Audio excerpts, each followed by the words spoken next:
La Red Doctoral para la Educación Mexicana y estamos en la víspera del Día del Maestro desde la Red Doctoral para la Educación Mexicana.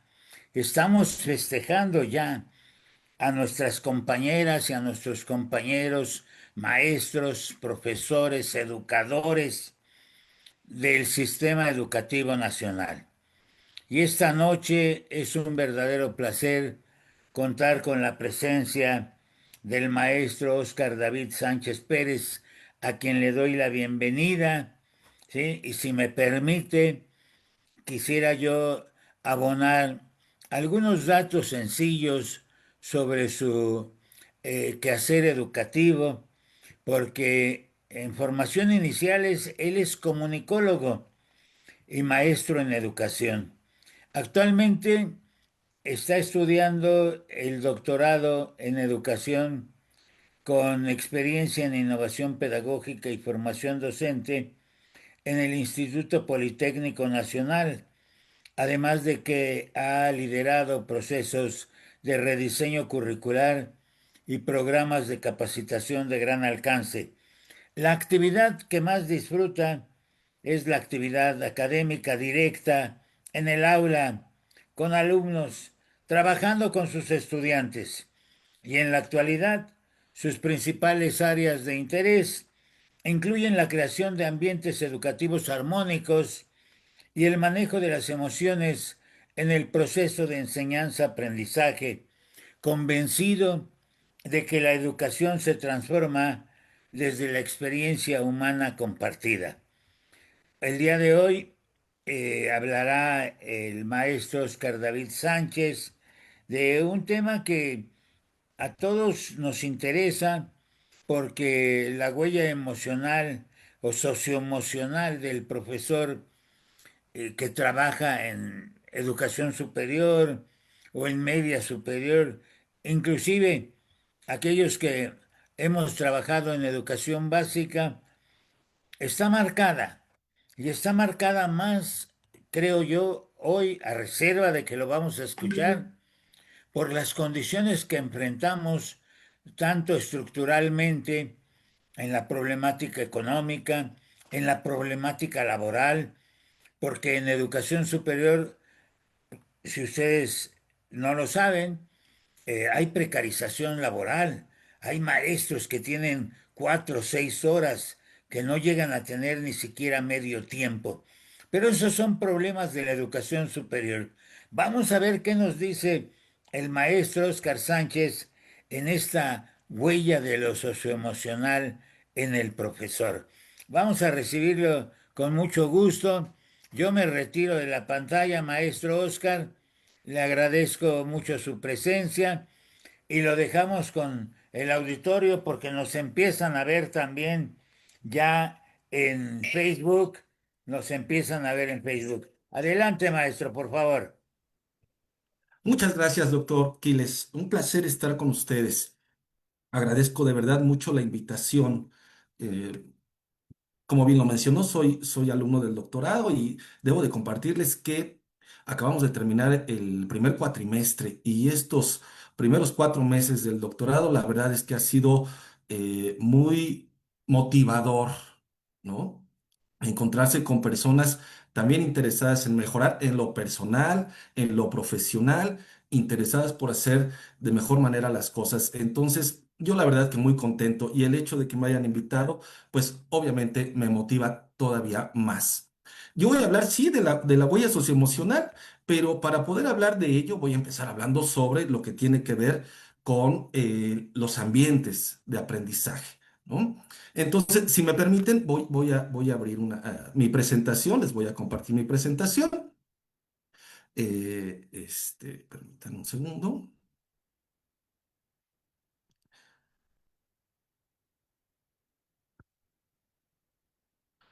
¿Sí la pueden ver? Sí se ve ya, ¿verdad? Sí, la Gracias. estamos viendo, sí, la estamos viendo. Gracias. Como bien lo comentaba, doctor, yo he nombrado esta conferencia como la huella socioemocional del profesor. Podría hablar del profesor, yo voy a hablar desde mi contexto, que yo me dedico a la educación superior. pero evidentemente la huella socioemocional no se limita al contexto de educación superior, sino a lo largo de todos los procesos o los niveles educativos. Nuestra huella socioemocional marca a los alumnos de distintas maneras a lo largo de todo su desarrollo académico o su transcurso dentro del sistema educativo de este país. Fíjense que cuando me invitaron a hacer esta conversación, yo el tema lo tengo muy claro, ¿no? Pero pensar en esta conversación me hizo reflexionar en por qué quiero hablar de este tema o por qué este tema me ha resultado significativo en los últimos años. Yo no se dice explícitamente, o no, perdón, no se comentó explícitamente en esos datos de a qué me dedico, a qué soy. El grueso de mi experiencia profesional ha tenido que ver con la formación docente, desde impartir cursos hasta puestos directivos en la formación docente. Pero hace unos años me he dedicado más a la práctica con los alumnos. Y yo imparto una materia que tiene que ver, o no que tiene que ver, que se llama Psicosociología de las Relaciones Humanas para jóvenes que estudian la carrera de Químico Farmacéutico Industrial. Yo estoy inmerso en la Escuela Nacional de Ciencias Biológicas. También debo comentarles, ya que estamos en confianza, hace un año yo renuncié al cargo que yo tenía en la escuela. Renuncié porque creí que era el punto en donde dije, es momento de dar un cambio. Y ahora me dedico 100% desde el año pasado, me dedico 100% a la docencia. No saben qué contento estoy, muy contento. Es la actividad que más disfruto. Regreso al punto. Yo les doy clases a jovencitos de segundo semestre de la carrera de Químico Farmacéutico Industrial. He dado de otros programas académicos, pero me voy a referir a este, que es el que el más imparto. Y dentro de los temas, eh, un segundo, por favor, dentro de los temas, Eh, permítame,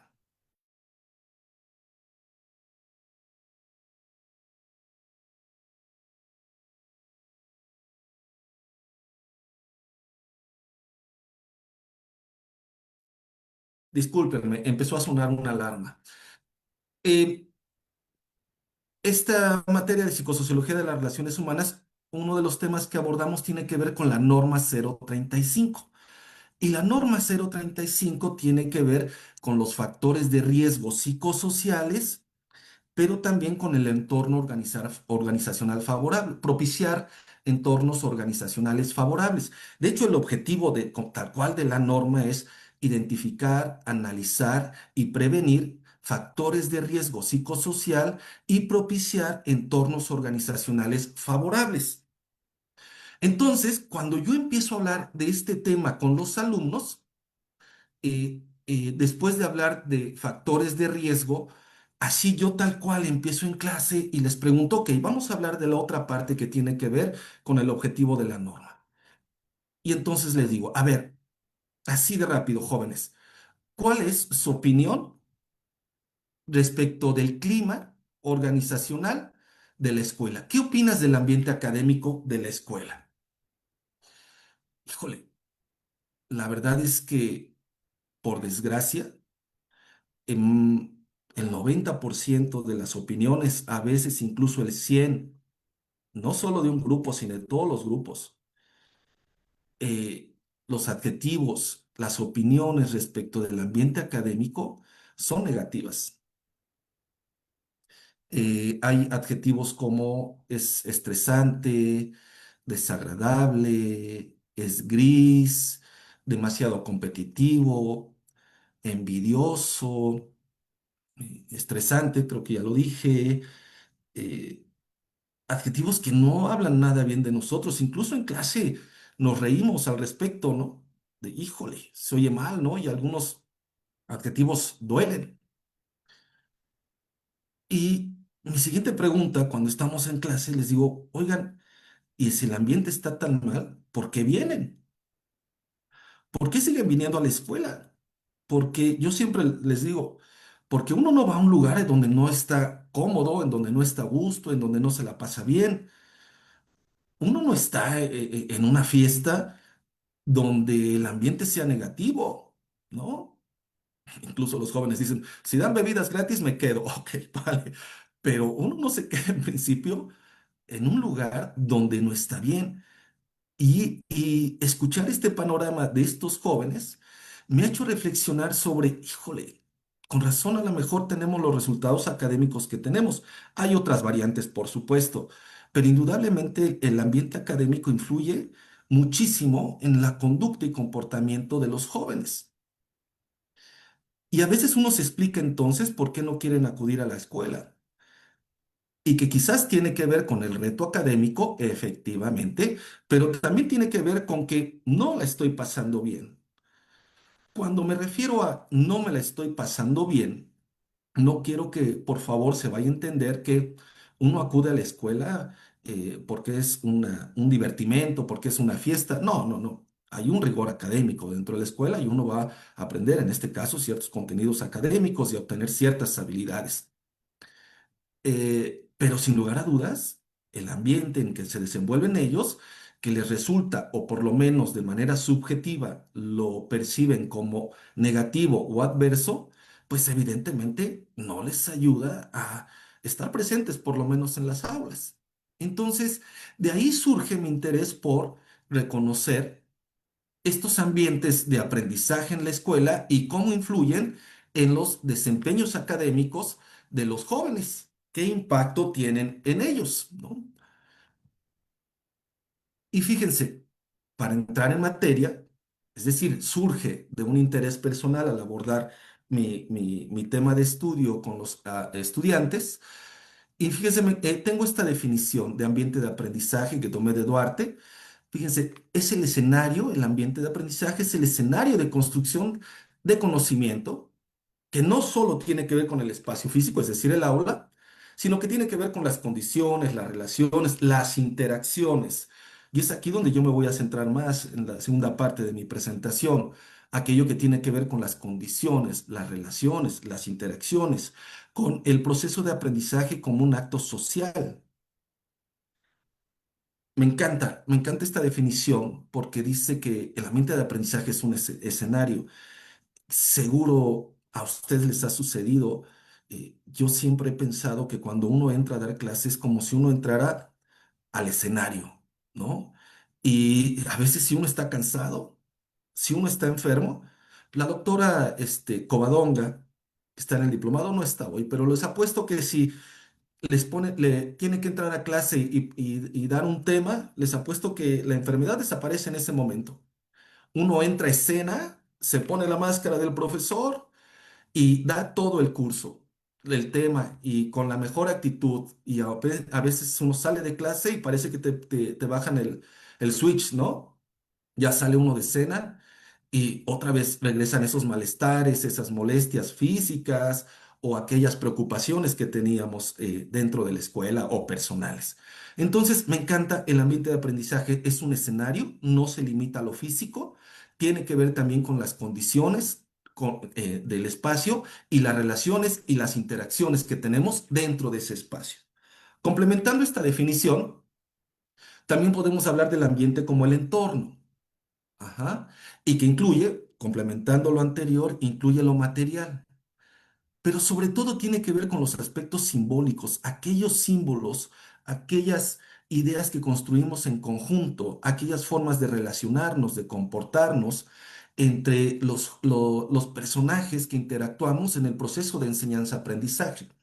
Tiene que ver entonces con lo simbólico, con lo afectivo, con lo social, ¿sí?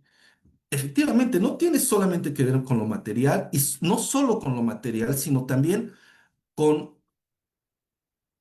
con cómo está organizada la institución, cómo están organizados los procesos al interior de la institución.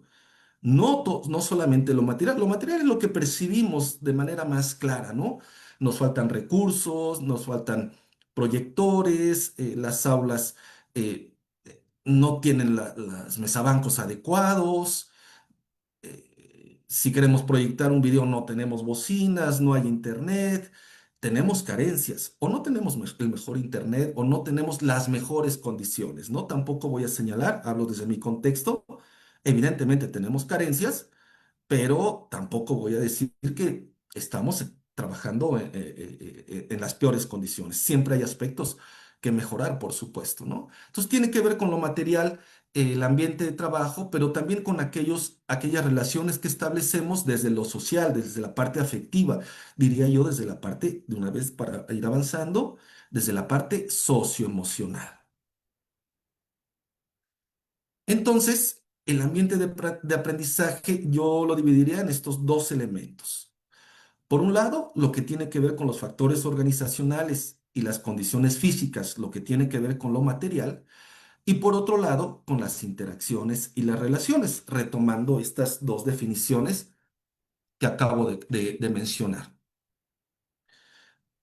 E incluso si regreso, aunque no directamente interviene dentro del ámbito educativo respecto a la norma 035, que es sobre los factores de riesgo psicosocial y los ambientes laborales, fíjense.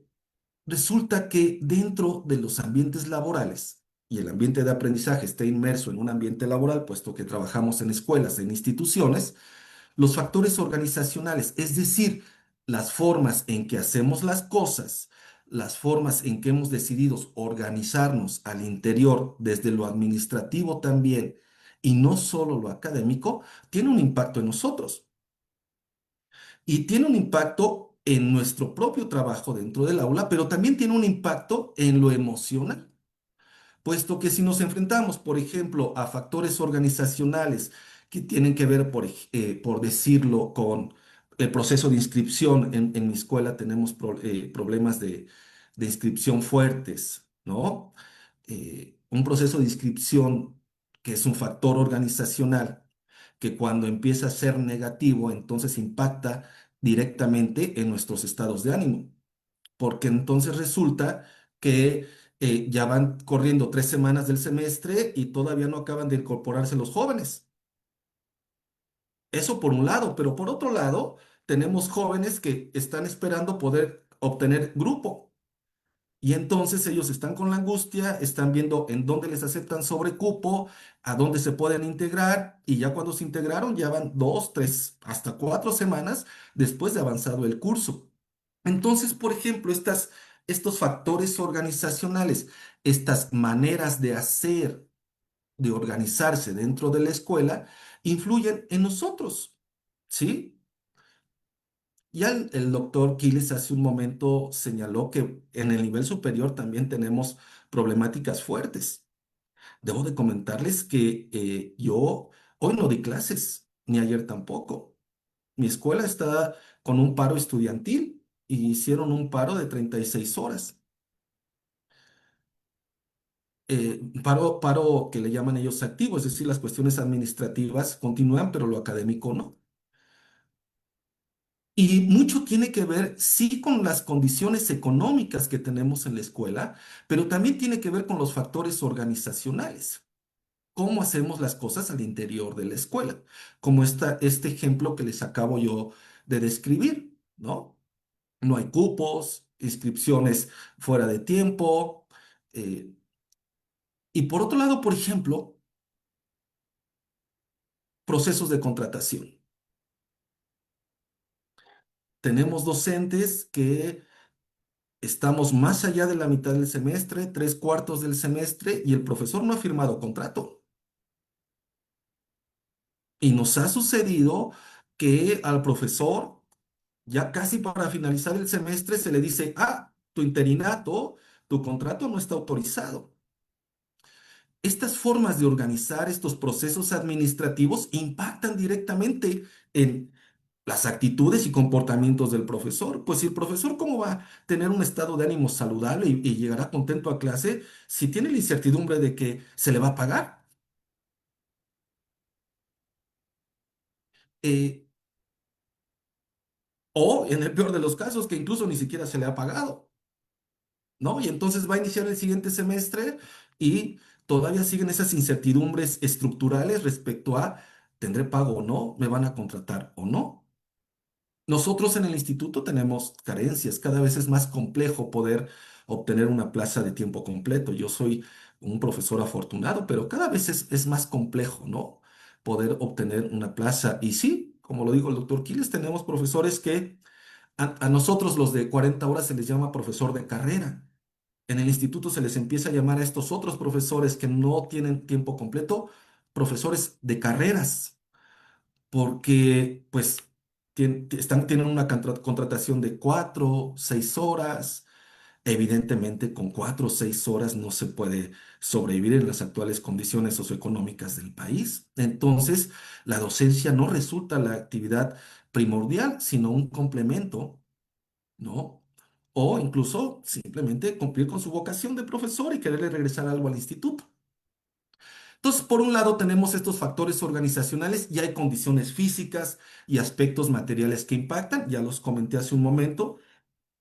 No trabajamos en las mejores condiciones físicas, ¿no? Igual que ustedes a lo mejor, como le sucede a muchos de ustedes es que están en básica, entiendo varios. Yo llevo el proyector, mi proyector, yo llevo mi proyector al salón de clases, yo llevo mis bocinas al salón de clases, ¿no? Y luego tenemos espacios para 30, 40 alumnos reducidos. Es primavera, calores, ¿no? No propician poderse concentrar en clase. Al mediodía, clase a las 2 de la tarde, darle clases a 30 alumnos en un espacio pequeño, con poca ventilación, o que le está pegando el sol tremendo. Las condiciones materiales evidentemente también impactan en nuestros desempeños, ¿no?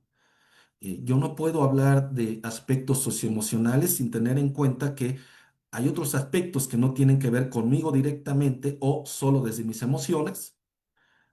Hay otros elementos físicos y organizacionales que impactan en mi labor académica. Entonces, este es un primer elemento. Yo en esta ocasión no me voy a referir tanto a esta parte, no ahondaré mucho, aunque sí voy a utilizar el espacio. ¿Sí? Y por otro lado, voy a hablar sobre las interacciones, las relaciones, lo simbólico, lo afectivo que ya he comentado. Fíjense, perdón por tomar el espacio, pero hace poco por aquí anda mi profesor Rogelio, Rogelio Romero, por aquí anda, y acabo de terminar el seminario con él de metodología de la investigación cuantitativa.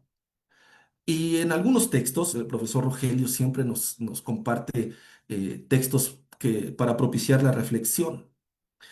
Y nos compartió dos textos donde el panorama de la educación en México pues no es nada halagüeño, por el contrario, ¿no? Y me pide una participación. Yo comento e inicio mi comentario diciéndole que yo a veces tengo una mirada pesimista respecto de la educación, porque me he dedicado a la docencia, me he dedicado a la formación docente y a veces he visto que las cosas no cambian y a veces me levanto con muy buena actitud, muy echado para adelante y digo, sí se puede, pero hay otros días que la motivación no está al 100.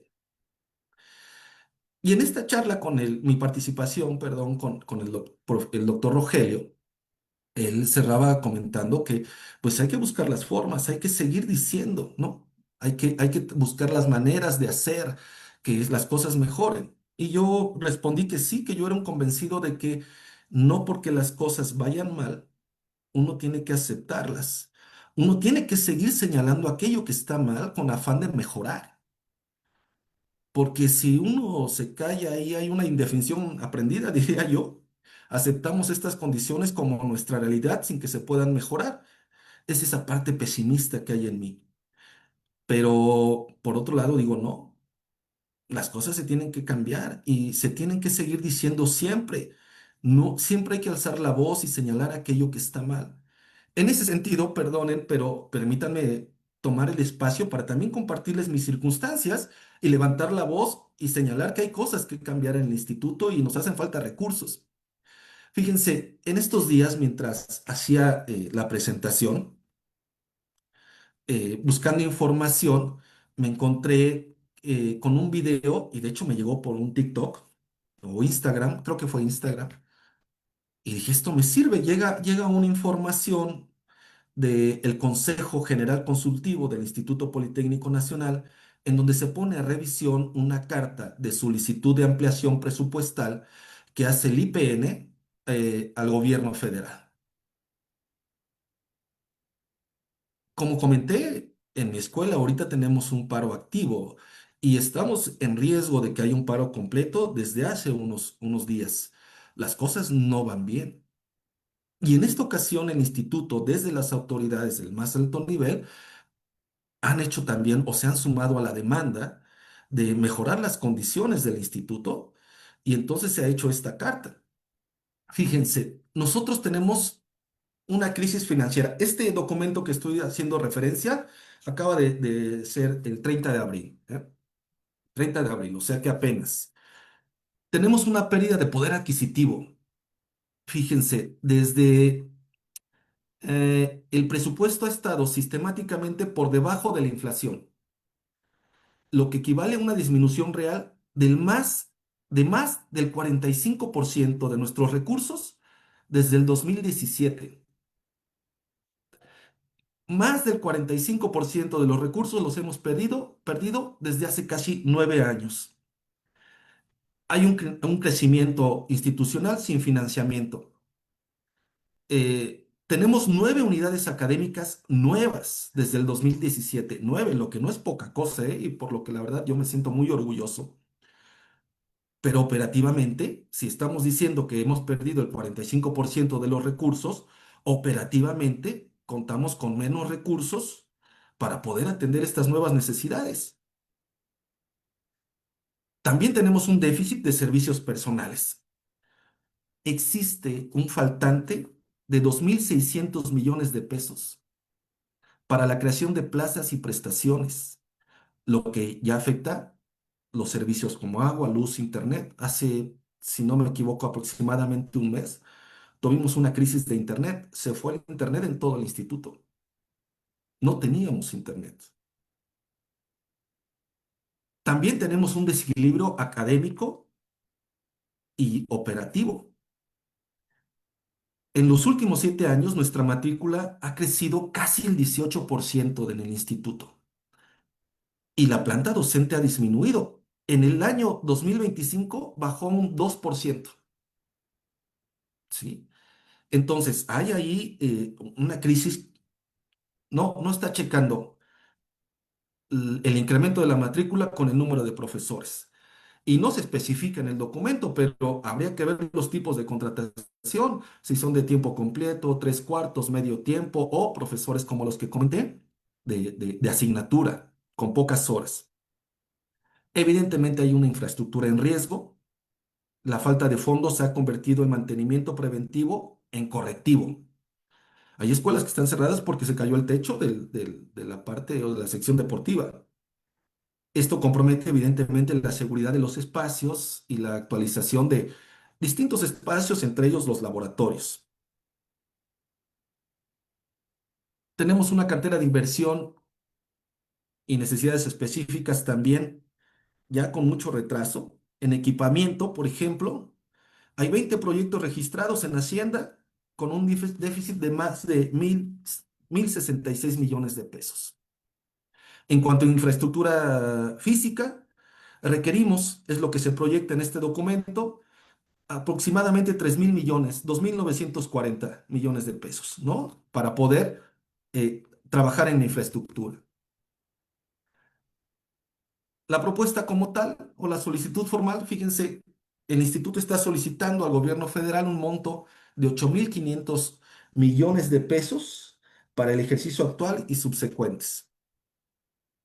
También estamos pidiendo la agilidad de recursos, que caigan los recursos de manera más expedita, porque seguro les ha pasado, a veces hay que esperar hasta abril o mayo para poderlos ejercer.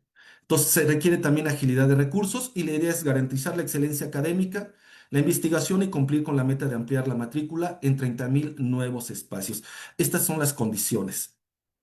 Evidentemente, yo voy a hablar de habilidades socioemocionales de los profesores y los estudiantes de educación media superior, pero no puedo de dejar de reconocer mi contexto. Es como hablar de una falsa motivación o estos libros de motivación superflua y creer que porque uno tiene una buena actitud las cosas van a cambiar. Esto no va a suceder necesariamente.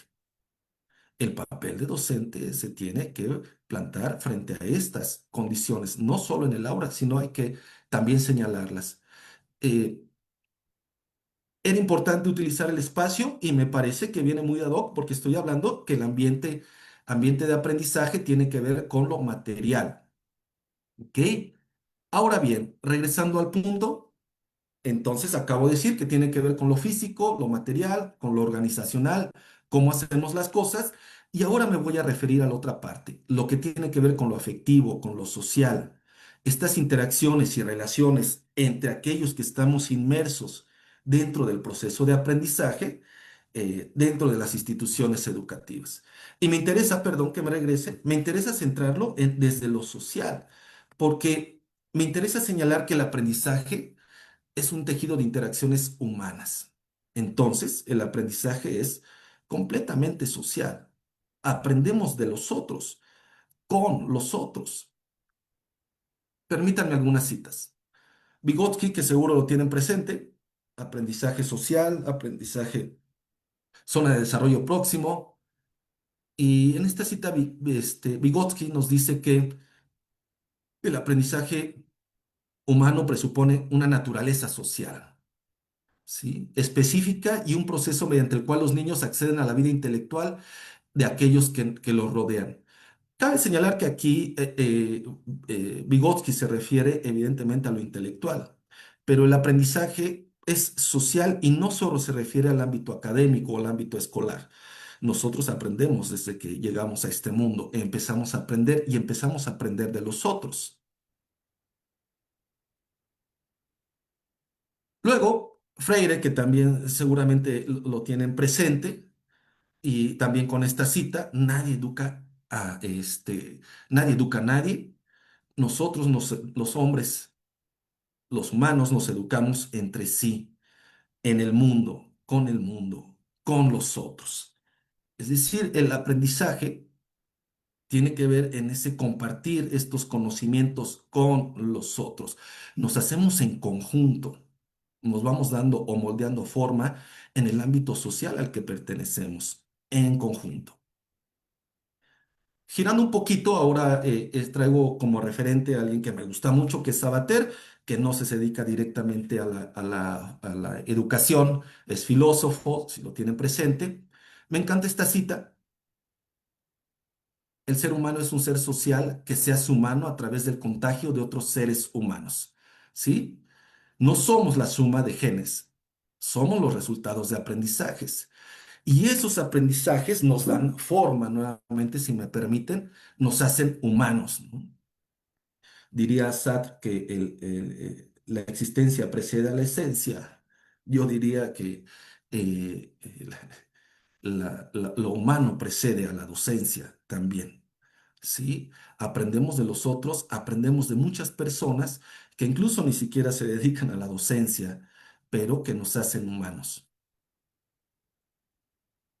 Y por último, Vico, Pastor Vico, si no me estoy equivocando con el nombre, sí, David Pastor Vico, es también un filósofo, es también divulgador, él es de la UNAM, me encanta por ahí lo que dice, y esta cita me gustó mucho: que no aprendemos solos, nadie se hace humano en aislamiento,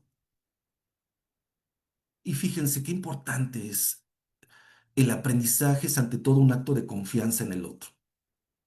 Confiamos en quien nos enseña y nos reconocemos en quienes aprenden con nosotros. Fíjense qué relevante y me parece que esto subyace mucho nuestras prácticas docentes, no importa el nivel educativo en el que estemos laborando. La la confianza en el otro. Hay personitas jóvenes y también podría decir padres y madres de familia que confían en nosotros y en nuestra labor. Entonces, el acto de confianza es un acto o un rasgo de la práctica docente que es fundamental para poder desempeñarnos como tal. Confiamos en quien nos enseña entonces, pero también nos reconocemos en quienes aprenden con nosotros.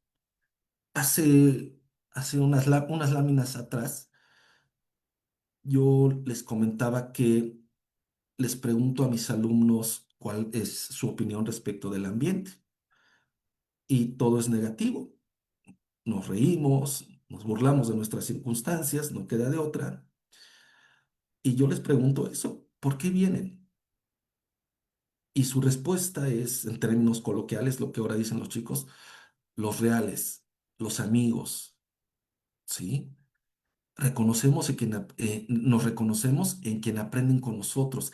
Y esos otros y esos vínculos sociales que establecen con los otros en el aula son los que les permiten sobrevivir ante un ambiente que ellos reconocen como adverso o negativo. Es decir, mi compañero sufre lo mismo que yo, reprueba igual que yo, padece los mismos profesores igual que yo, sufre las mismas circunstancias igual que yo. Nos angustiamos por lo mismo y a veces incluso hasta flojeamos igual o nos vamos de fiesta juntos. Los otros me permiten poder sobrevivir en esto que por desgracia y que no de ninguna manera es, más bien, mejor dicho, por supuesto es algo que es triste que lo vean así mis alumnos, ¿no? Sobrevivimos con los otros y nos reconocemos en quienes aprenden con nosotros. Permítanme que les pregunte o pedirles, piensen en un profesor que haya impactado positivamente en ustedes. Daré 10 segunditos para que lo traigan. Positivamente, porque seguro tienen algunos que hasta negativamente, pero de esos no vamos a hablar ahorita.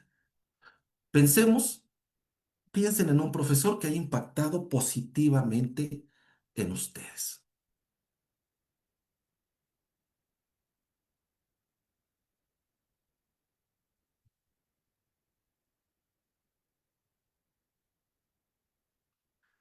Seguro, seguro, lo que ustedes recordaron de esa persona no tuvo que ver tanto con lo que aprendieron de él. Lo que ustedes recordaron o trajeron a la memoria tuvo que ver con los comportamientos, con la personalidad. Bueno, la personalidad es el patrón de comportamientos de las personas, válgase la redundancia.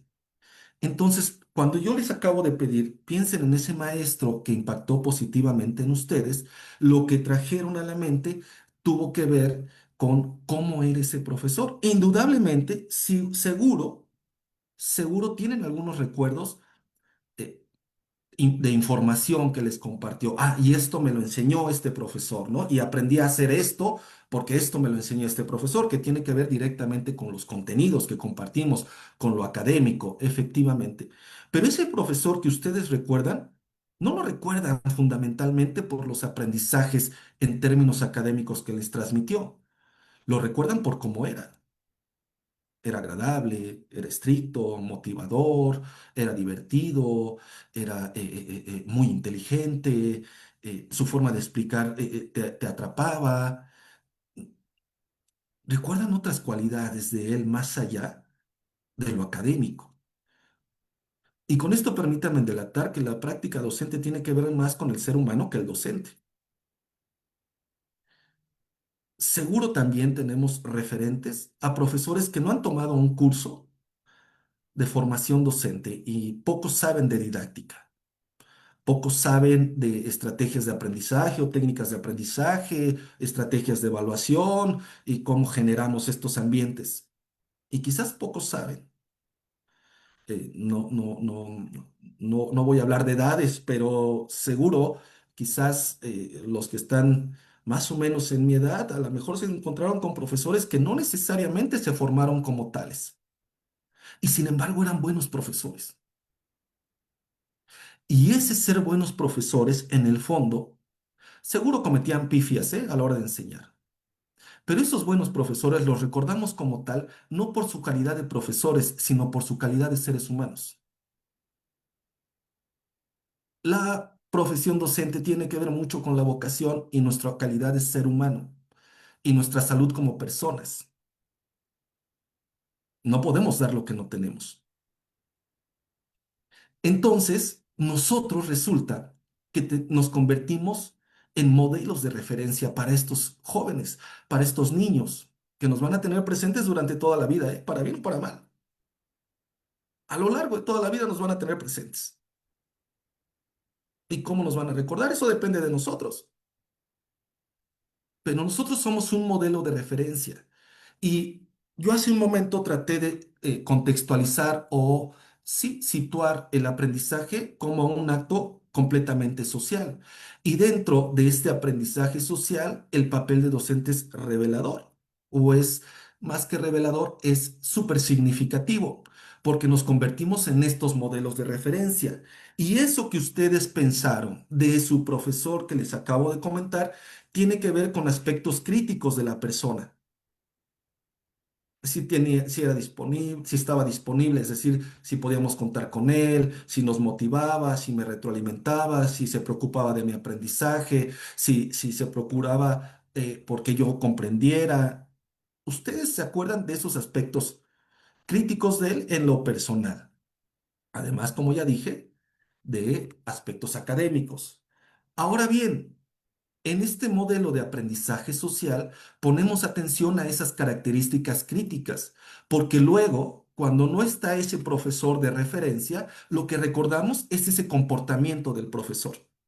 No recordamos lo que nos aprendió, recordamos el cómo era, cómo actuaba. Seguramente ustedes se han encontrado a veces en situaciones en que dirían, ¿qué haría mi profesor tal? ¿Cómo lo resolvería mi profesor?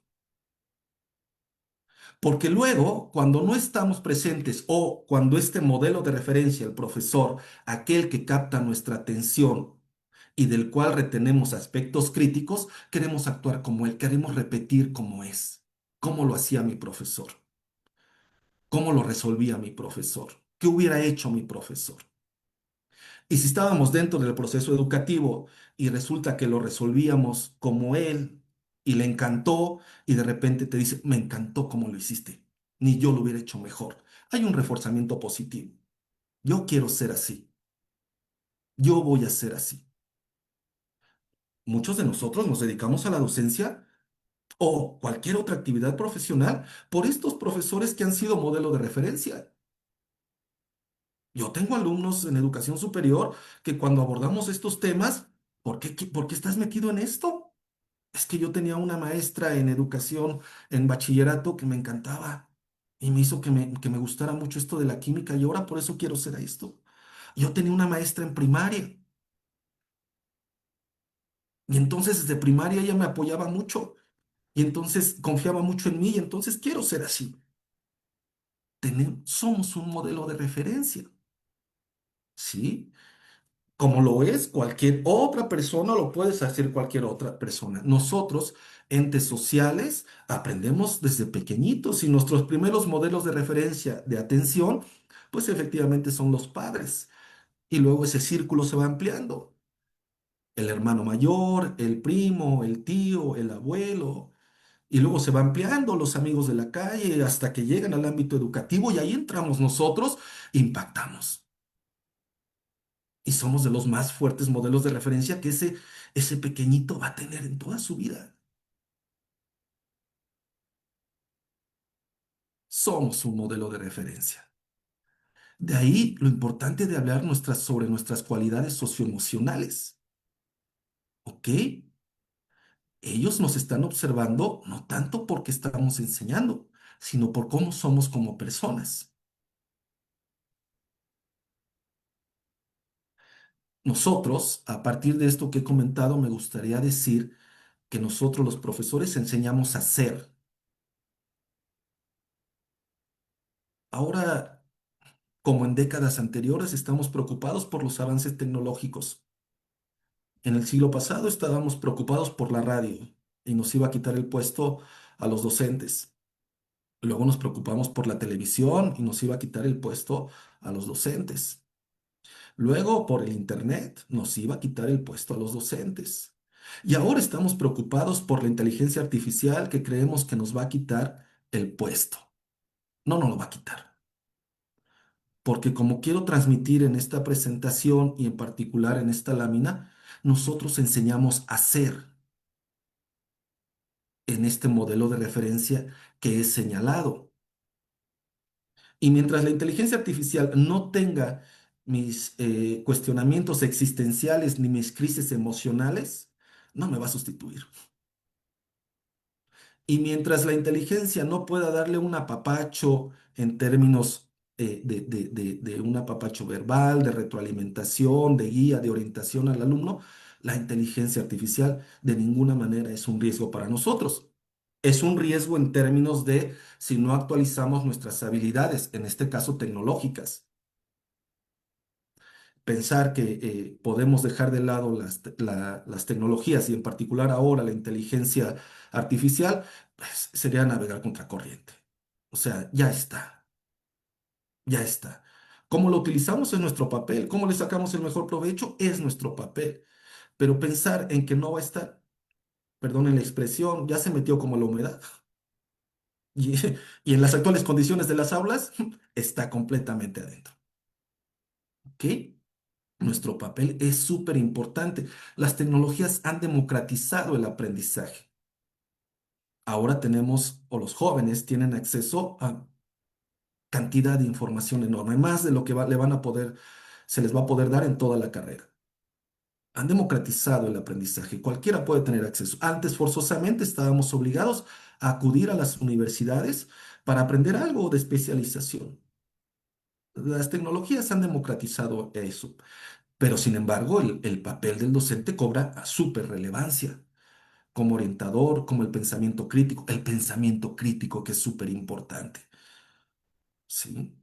Y perdón que me regrese un poco, pero hablando del pensamiento crítico, ojo, estoy tratando de señalar que nosotros somos un referente social, un modelo de referencia, pero el asunto es que no somos los únicos y nos toca lidiar con, por ejemplo, un montón de influencers y youtubers que poco ayudan al proceso crítico de aprendizaje y que resulta que tienen otras cualidades que nosotros no tenemos y recursos tecnológicos que les hacen llegar otra información que quizás no es la más importante y relevante o que le pueda servir para la vida al estudiante, pero que está inundado de ello. Tenemos mucha competencia ahora, pero nuestro papel es ser un buen modelo de referencia y tenemos que combatir con ellos. Por qué escuchas esto? ¿Por qué miras esto? ¿Por qué sigues a esta persona? Enseñarles a cuestionar su mundo, ¿no? ¿Por qué utilizar la inteligencia o por qué no? El ambiente de aprendizaje o las interacciones y las relaciones, acabo de situarlo al aprendizaje como un acto social donde nos convertimos en humanos.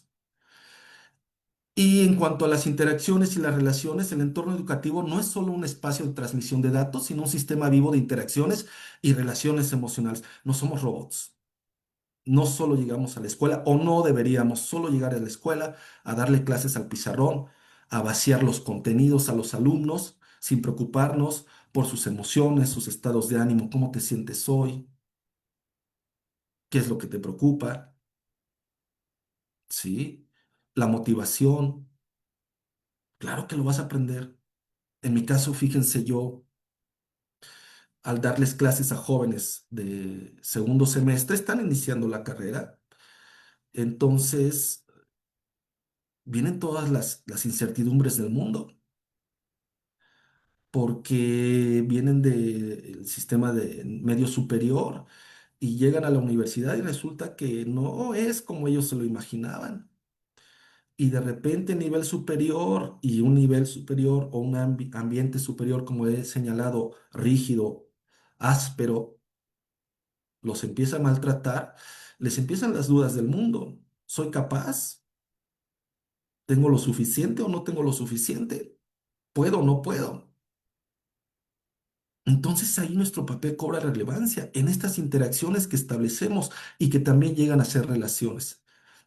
Interacción y relaciones, su principal diferencia tiene que ver con el tiempo. Nosotros hoy estamos interactuando. A mí me encantaría que después de esto pudiéramos establecer una relación, ¿no? Pero estamos interactuando. Pero a partir de una sana interacción en un ambiente sano, podemos establecer relaciones igual de benéficas para todos. Y en estos contextos, en estas relaciones, es súper importante propiciar o cuidar, propiciar las habilidades socioemocionales y cuidar también y aprender también nosotros de nuestras habilidades socioemocionales, porque son factor de éxito. Perdón que me refiera nuevamente a mi materia. Yo doy una materia que es, ya lo dije, psicosociología y mis alumnos van para química farmacéutica industrial. Y entonces a veces estos chicos pues dicen, "Ah, ¿y esta materia para qué? ¿Y por qué me dan esto? ¿Y esto para qué me sirve?" ¿No? No le ven la significatividad los chicos a veces. Y entonces tengo que armar un speech para poderlos atrapar y decirles por qué es importante mi materia y por qué no pueden faltar. Y yo les digo, imagínense jóvenes, que yo vengo de la industria farmacéutica, vengo de Pfizer y estoy buscando a un químico farmacéutico industrial. Y entonces me dijeron que venga este grupo. Y la siguiente pregunta es, ¿por qué debo de contratarte a ti o a ti o a ti? Solamente estoy buscando una persona. Aquí son 30. En la actualidad tengo 4 grupos, tengo 120 alumnos y solamente tengo un lugar. ¿Por qué te voy a contratar a ti?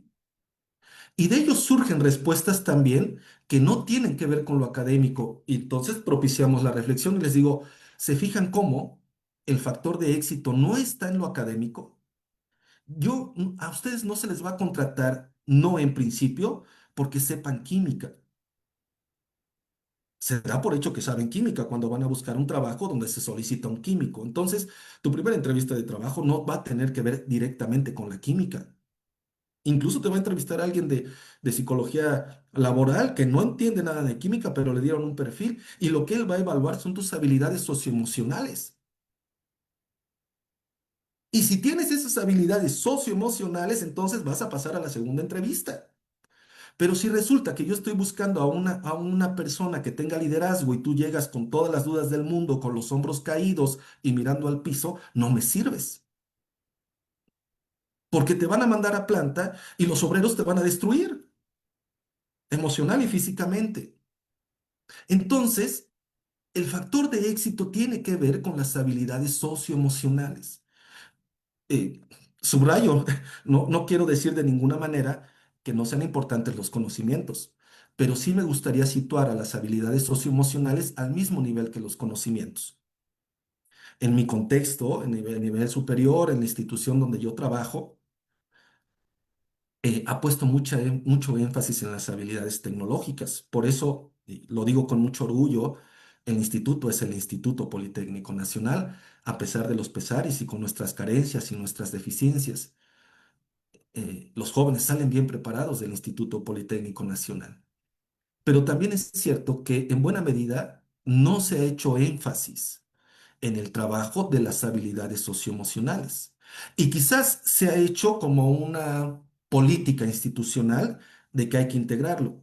También como parte de mi trabajo, he estado inmerso en los rediseños curriculares de varios programas académicos. De hecho, estamos obligados a considerar estas asignaturas que les llaman de identidad politécnica, pero que tienen que ver con lo social y lo transversal. Y entonces se señalan desde la política, pero si uno va a la realidad, tienen poca relevancia, ¿sí? Yo siempre me quejo. Yo les digo a los profesores, oigan, a los profesores de química o de las materias duras, yo les digo, ¿ustedes me dejarían que yo diera un tema de ustedes? Evidentemente la respuesta es que no.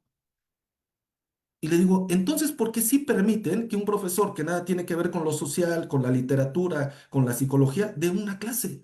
¿Por qué un químico me está dando una clase de lectura y redacción? Y eso me habla del respeto que tienen este tipo de contenidos. Entonces, las habilidades socioemocionales son factor de éxito porque nos permite motivarnos, enfrentarnos al fracaso, trabajar de manera colaborativa, ser más empáticos, tener mejores habilidades socioemocionales, postergar la gratificación, enfocarnos de mejor manera.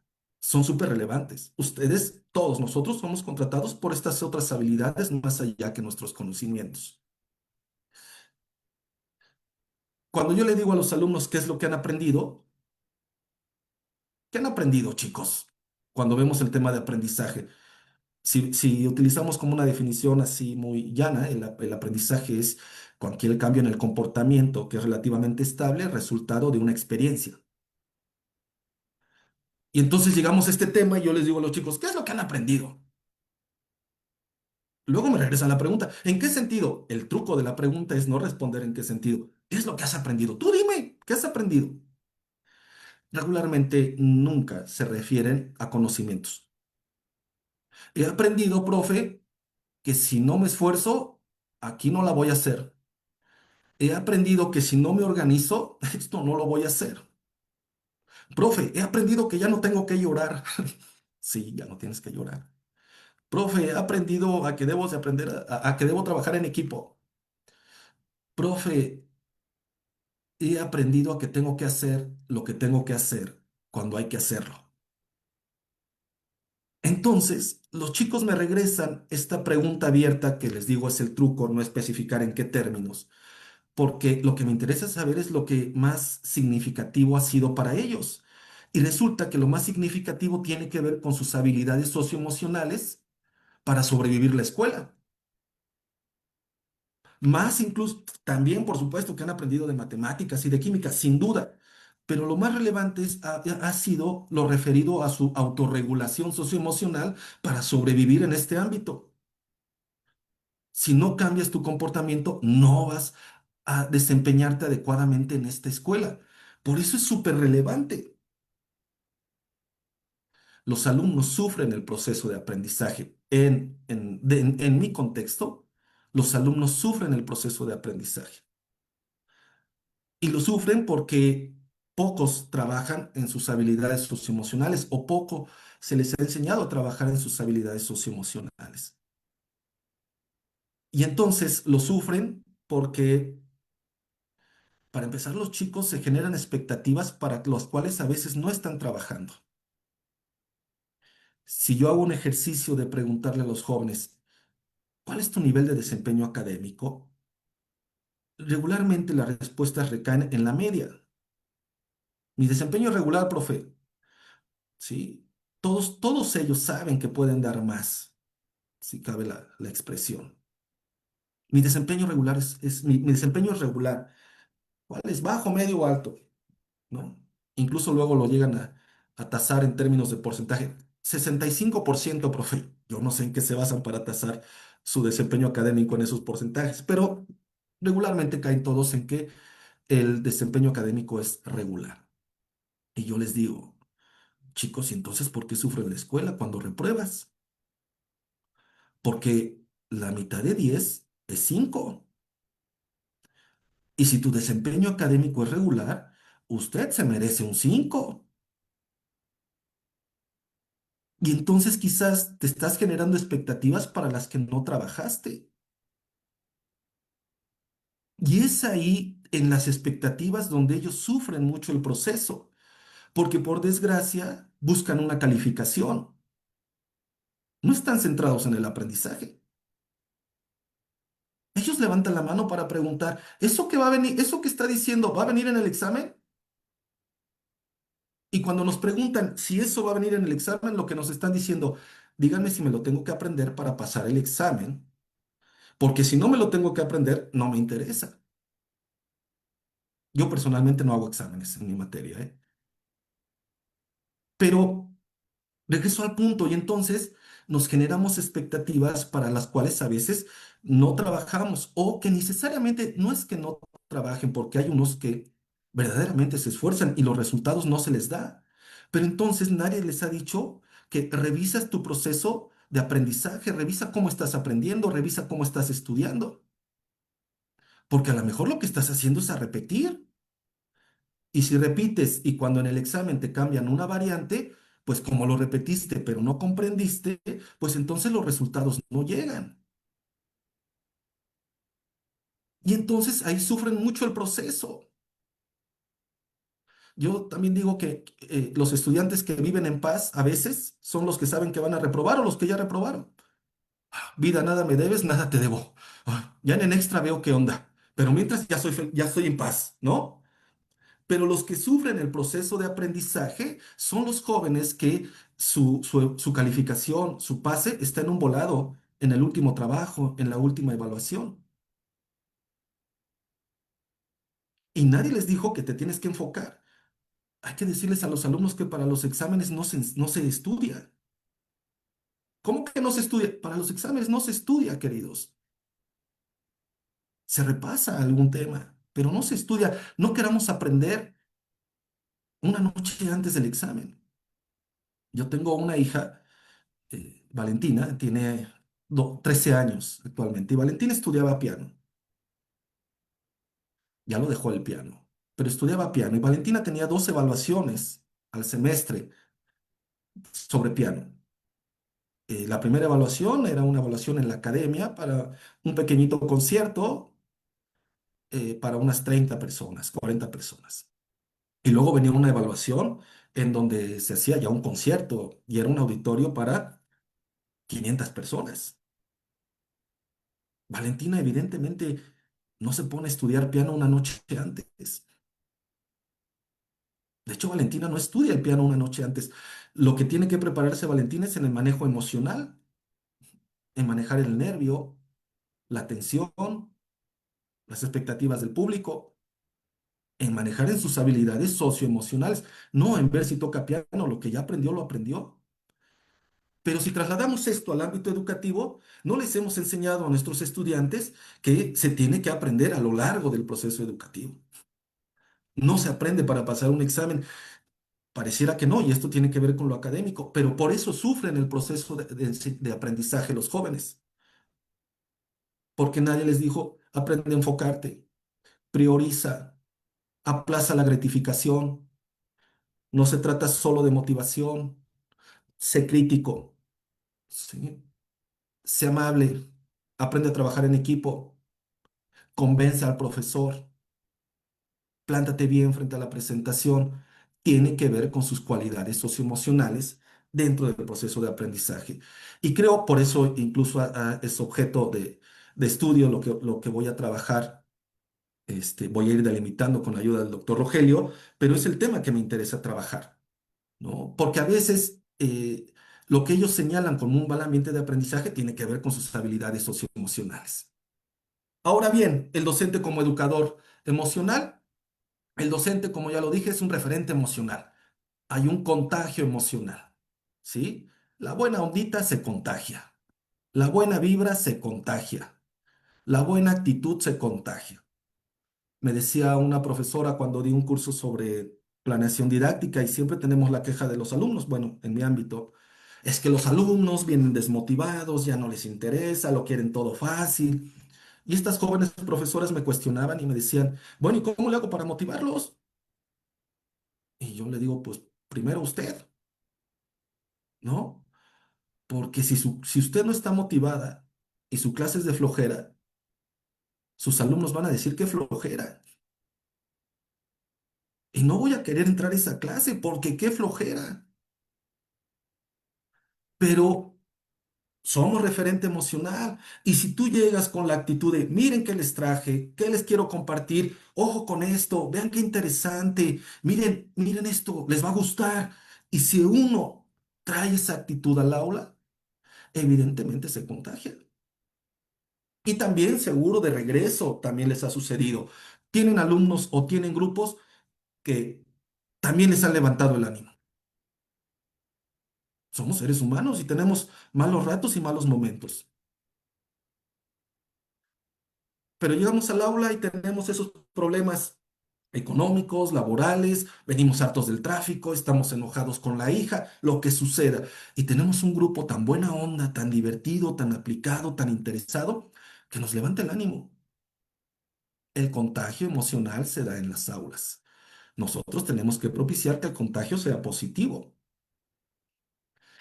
El binomio emoción-cognición. Es mentira que por un lado corren las emociones y por otro lado corre la parte cognitiva.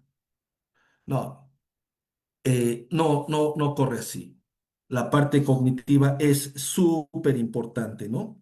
La parte cognitiva es, perdón, la parte emocional es puerta de aprendizaje, ¿no?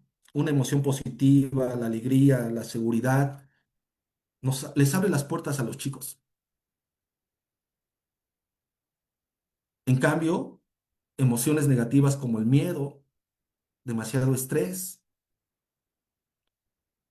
pues no permite que el alumno se concentre, que pueda razonar, que pueda aprender. Está viendo más por la supervivencia que por preocuparse por aprender. Entonces, hay que cuidar la parte emocional porque es súper importante para poder aprender de mejor manera. ¿Qué competencias debemos de promover? Pues conciencia, conciencia sobre nuestras propias emociones, qué siento, qué pienso, perdón, qué siento, cuáles son mis filias, cuáles son mis fobias, qué me gusta, qué me desagrada, qué me incomoda, qué me hace enojar, qué me pone de buenas, qué me fastidia, qué me tranquiliza, qué me motiva, qué me desmotiva. Es decir, tengo que tener conciencia de qué es esto que siento. Y a veces somos analfabetas emocionales. A veces no sé por qué siento esto que siento. Solo sé que siento algo. Y no basta con eso. Hay que aprender a regular las emociones. Si ya sabemos cómo somos, pues hay que aprender a regular, ¿no? Los chicos dirían ahora, estos jóvenes de mis grupos, decían, es que me dejé ir como gordo en tobogán, profesor, ¿no? Y pues evidentemente no. Hay que controlar nuestras emociones. De nada me sirve que me digas que te enfureces con facilidad, pues contrólate porque estás echando a perder el trabajo en equipo, ¿sí? Resuelve las cosas, gestiónalo. Ayer en el auto venía hacia acá y venía platicando sobre mi hija y en términos completamente tradicionales y condicionamiento clásico, perdón, condicionamiento operante, le dije, es que si no sucede esto, vamos a tener problemas con el celular. Perdonen ustedes, pero tuve que aplicar los refuerzos negativos inmediatamente. Y mi hija entró en crisis y hasta empezó a llorar. Le dije, ¿por qué te pones así? ¿Por qué mejor no te enfocas en resolver el asunto? Es más, te estás preocupando por un resultado que todavía no tienes. ¿Lo puedes resolver? Pues sí, tengo que ver. Bueno, intenta resolverlo. Y si no lo resuelves de manera positiva, asume las consecuencias de tus actos. No te generes una expectativa como algunos de mis estudiantes para las cuales no trabajaste. Si no llega eso que quieres, asúmelo. No te angusties en este momento por algo que todavía no pasa, empieza a resolverlo y si no se resuelve, asume tus consecuencias. Porque cuando nos va bien, la culpa es de nosotros y cuando nos va mal, la culpa es del profesor o de los otros, ¿eh? Y esto no necesariamente es verdad. Hay que motivarnos, hay que mantener motivados a los alumnos, ¿sí? Este, en términos de, sí, enfrentar retos, aprender cosas nuevas, sobreponerse al fracaso, ¿no? Tratar de buscar nuevos objetivos o retos más altos, subir el nivel, diría yo. Habilidades sociales también las tenemos que desarrollar, mejor comunicación. Tenemos que trabajar mucho la comunicación. También por eso no me gusta que no le dan importancia a los jóvenes en los niveles superiores, pero nuestros principales problemas son de comunicación. Yo les comento que hay personas que no sabemos decir sí o que no sabemos decir no, o hay personas que creemos que nos explicamos con claridad y hay quien cree que entendió con claridad y no necesariamente.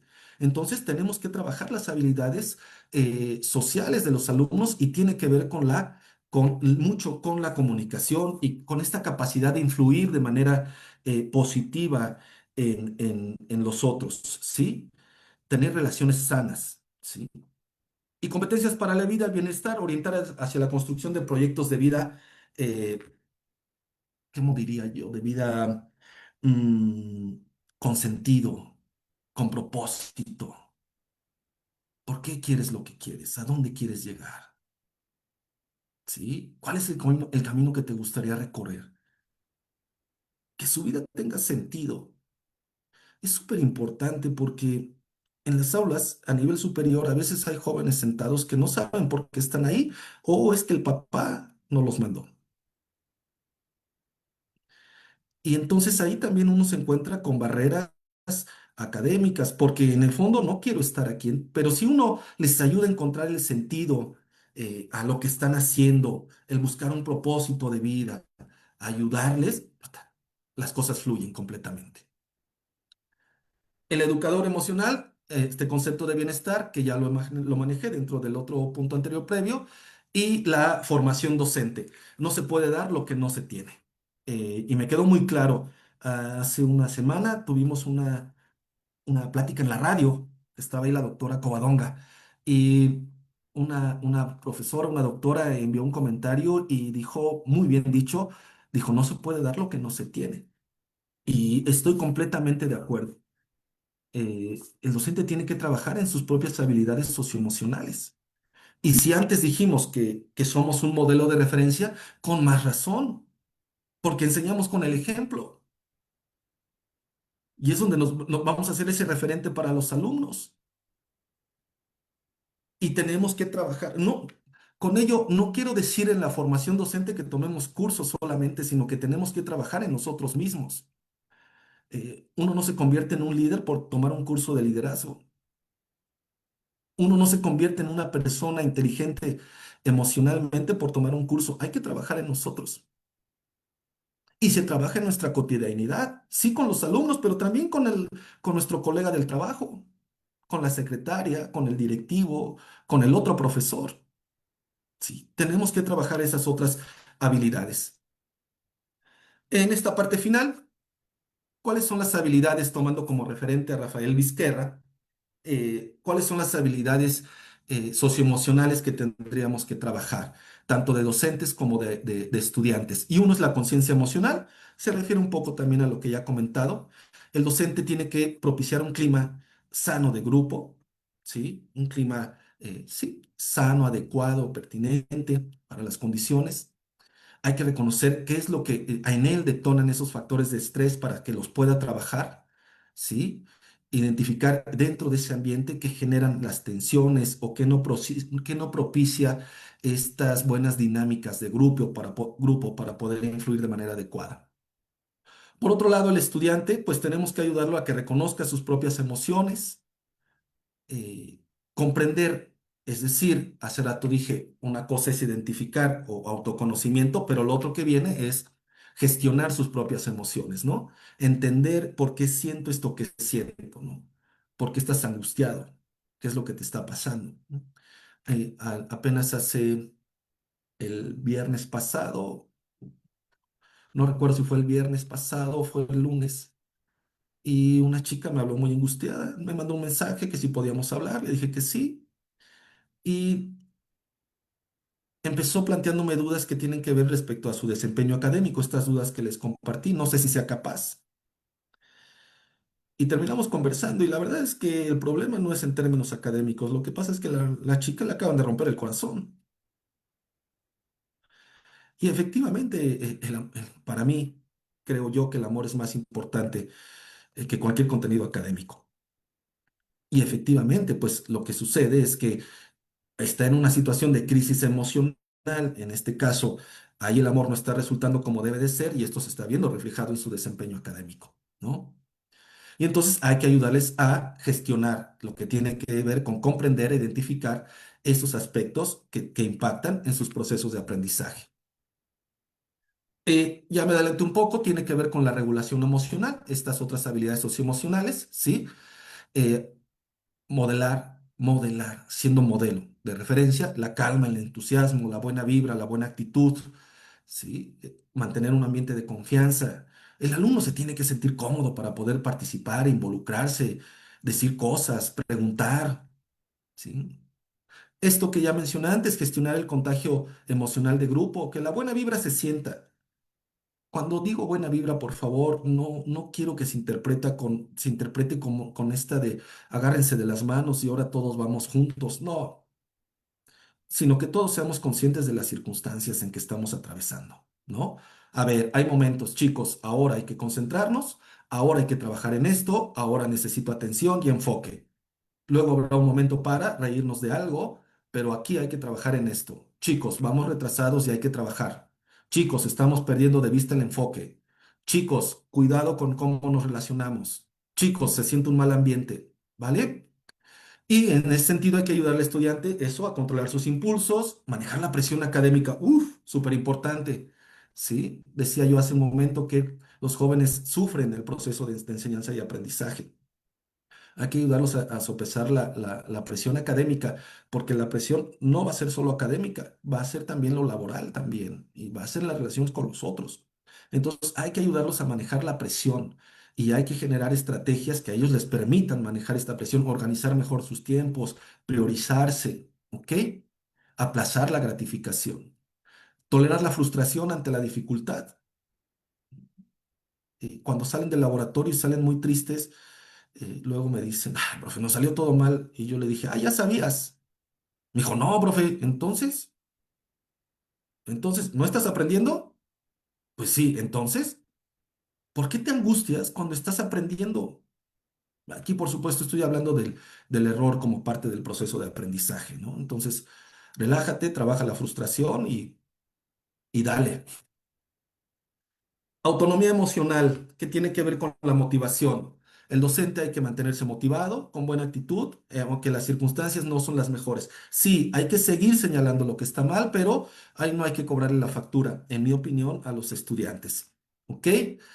Efectivamente, hay carencias institucionales y el escenario no son los mejores, por supuesto, pero que no pierda de vista nuestra labor. Y nuestra labor fundamental, como he intentado señalarlo aquí, tiene que ver con los vínculos socioemocionales, con las relaciones con los otros. Y tratar de conservar la estabilidad emocional ante contextos difíciles. Uy, el panorama no está tan padre, ¿no? Pero hay que plantar cara, hay que seguir señalando lo malo, hay que tratar de ser mejores profesores, hay que tratar de generar mejores alumnos, hay que tratar de propiciar mejores aprendizajes, de transmitir de mejor manera la información. Ok, y el estudiante, por otro lado, hay que ayudarle a que desarrolle resiliencia, que creo que es lo que aprenden de manera natural, porque nadie los dice, pero en la vida académica los va maltratando, pues aprenden a levantarse, ¿no? Fortalecer eso, la autoeficacia, la motivación y ayudarles a aprender de manera independiente. Yo les digo que para bien o para mal, ellos ya no tienen pretexto de no aprender. ¿No le entendiste al profesor? Googlealo. ¿No tienes el tema? Googlealo. Búscalo en YouTube. Hasta puede que te lo expliquen mejor y luego vienes con las dudas. Hay que propiciar eso. Ya tienen acceso a la información. Competencia social, habilidades sociales son súper básicas. Somos animalitos sociales, así que evidentemente en cualquier ámbito es otra. Todas estas son habilidades transversales, nos sirve para toda la vida. ¿Sí? En el caso del docente, que tiene que ver con la comunicación, la escucha, eh, la expresión comunicativa, ¿no? Reconocer, validar las emociones del alumnado, mediar los conflictos, validar las emociones del alumnado, permítanme que lo subraye. Mm, eh, el amor no se vive igual. No lo vivo yo el amor igual que a los 20 años. El alumno no vive a los 18 20 años el amor de la misma manera en que yo lo percibo desde fuera. Y el amor es sumamente importante, por decir en este caso un sentimiento. Y entonces cuando a veces nosotros devaluamos estas emociones que siente el alumno, pues no se siente reconocido y lo que hay que ayudarles a gestionar esas emociones. Por ejemplo, en el caso del amor, pues hay que decirle, ojo, no pierdas de vista el foco de atención, porque qué padre el amor, pero su prioridad en este caso es lo académico. Disfrútalo, sé feliz, pero conlleva lo académico. Y por ejemplo, lo contrario, cuando a veces las cosas no van bien, algún descalabro emocional puede hacer que nuestro alumno se vaya de la escuela. Entonces, hay que ayudarle a que lo gestione, ¿no? Y hay que ayudarle también al alumno a que se vincule con otros, a que tenga relaciones sanas, a que tenga esta parte social bien asentada para poder trabajar de mejor manera en equipo, ¿no? Poder, en términos de comunicación, expresarse y de respetar la diversidad. Por último, habilidades para la vida y el bienestar.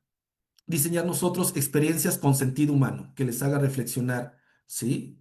Tendríamos que volver a la ética forzosamente, ¿no? La ética tan importante, diseñar experiencias que tengan que ver con lo ético, promover espacios que sean adecuados, que propicien el bienestar, que ellos encuentren un sentido, como ya lo dije, a la vida, e integrar la parte emocional. En el instituto nosotros, ustedes no, afortunadamente, pero nosotros tenemos un modelo basado en competencias. Pero pues, realmente lo social queda, ¿no? Las competencias son, en básicos son el saber hacer, saber conocer y saber ser o convivir, ¿no? Y la parte del convivir queda muy relegada, ¿eh? Muy relegada, ¿no? De hecho, nos seguimos centrando realmente en los conocimientos duros, el saber conocer, ¿ok? Hay que ayudarle al estudiante que sea capaz de tomar decisiones, lo que ya decía, que sea ético, ¿sí? Que equilibre su vida académica con la salud emocional. Siempre hay que recomendarles hacer deporte, tenemos que hacer deporte porque el ejercicio nos ayuda más que los medicamentos, ¿sí? Y ayudarles a que construyan ellos su producto su proyecto de vida, decirles hacia dónde van. Por último, perdón, permítame el ejercicio. Yo, en un tema de la materia, tenemos que hacer el desarrollo de un proyecto profesional y hay un ejercicio de una trayectoria profesional que es eh, este, ay, no es horizontal, ahorita recuerdo, pero tienen que hacer su trayectoria profesional. Y me he encontrado con casos en que los chicos, por lo menos ya me ha sucedido en 2 semestres, en profe, yo ya me voy de la escuela, ¿por qué te vas? Profe, miren, lo que me faltaba era hacer el ejercicio de la proyección profesional. Yo no me veo aquí. Y yo incluso no le daba el valor que ahora le doy a ese ejercicio. Y resulta que si el chico lo hace con verdadera reflexión, resulta que es muy profundo. Y entonces ahora es muy sencillo, pero es profundo. Y ahora tengo cuidado a la hora de abordar ese asunto. Hay que ayudarlos a que construyan su proyecto de vida. En cuanto a la formación docente, sí, mi experiencia ha girado en cuanto a la formación en aspectos didácticos, tecnológicos, disciplinares. En el instituto tenemos un área central que se encarga de la formación docente y los ejes de trabajo son en cuanto a lo didáctico, lo tecnológico y lo que le llaman identidad institucional, donde podría caber las emociones. Lo disciplinar casi se le queda totalmente a las escuelas como expertos, pero cada vez está más, afortunadamente, cada vez está más, se aborda más el trabajo de las emociones con los profesores, ¿no? Los profesores también se están abriendo a escuchar estos temas que antes no eran tan bien aceptados en ámbitos académicos duros, ¿no? El positivismo se viene con todo. Entonces, ¿qué es esto de las emociones, no? Como conclusión, me gustaría decirles que no solo transmitimos datos, contagiamos formas de ser. Y ahí es donde está nuestro valor fundamental como docentes. Y por eso nos tendrían que valorar todavía más. Nuestro papel es fundamental. Ayudamos a ser mejores personas, personitas más sanas.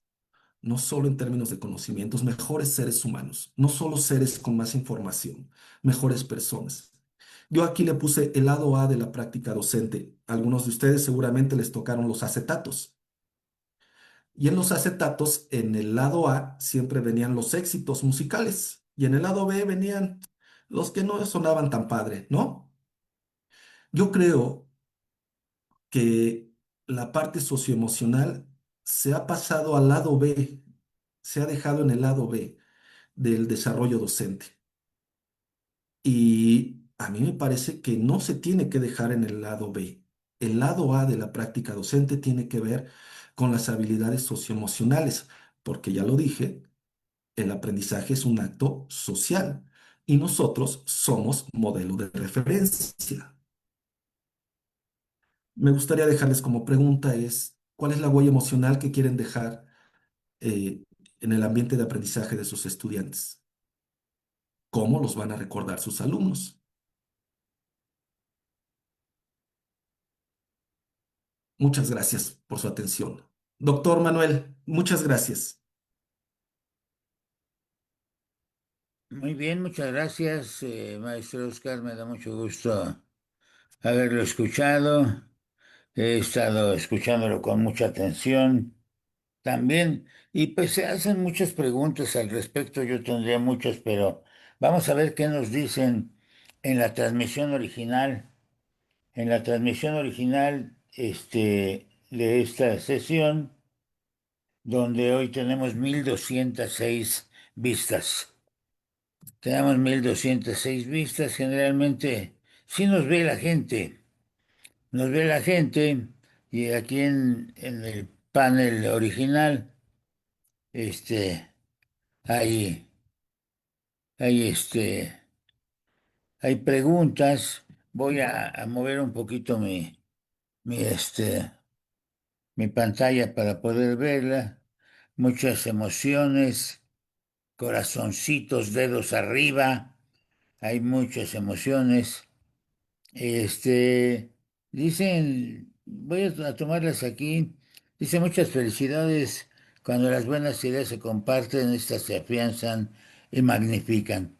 Nos están viendo desde el Centro Nacional de Rehabilitación Integral, que está en Puebla, que dirige el doctor Cojutel Vargas Genis, a quien saludamos hasta Puebla.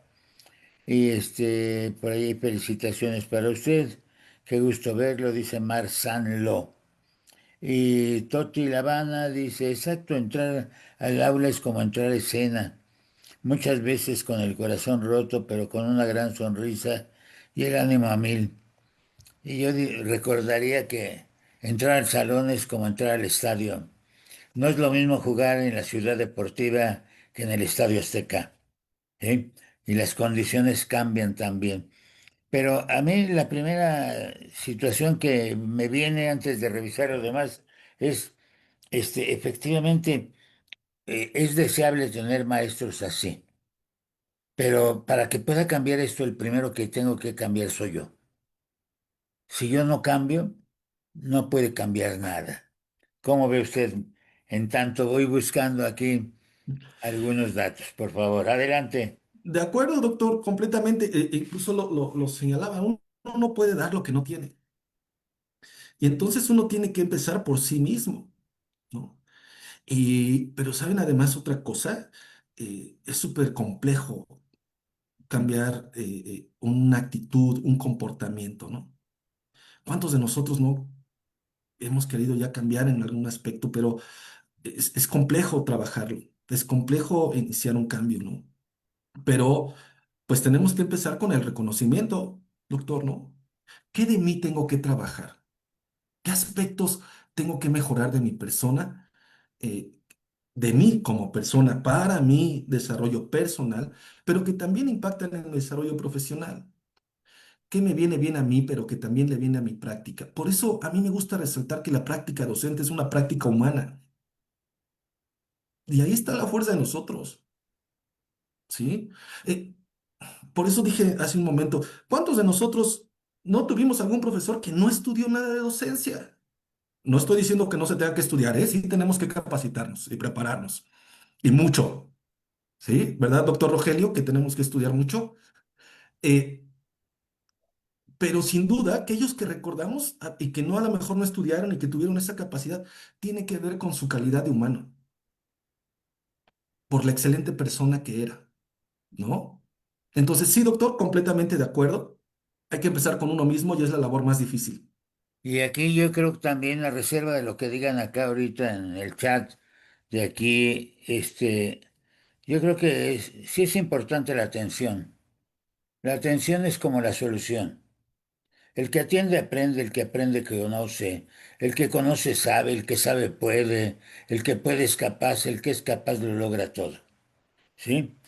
Y para eso también hay que generar seguridad en mí primero para que ellos me vean también.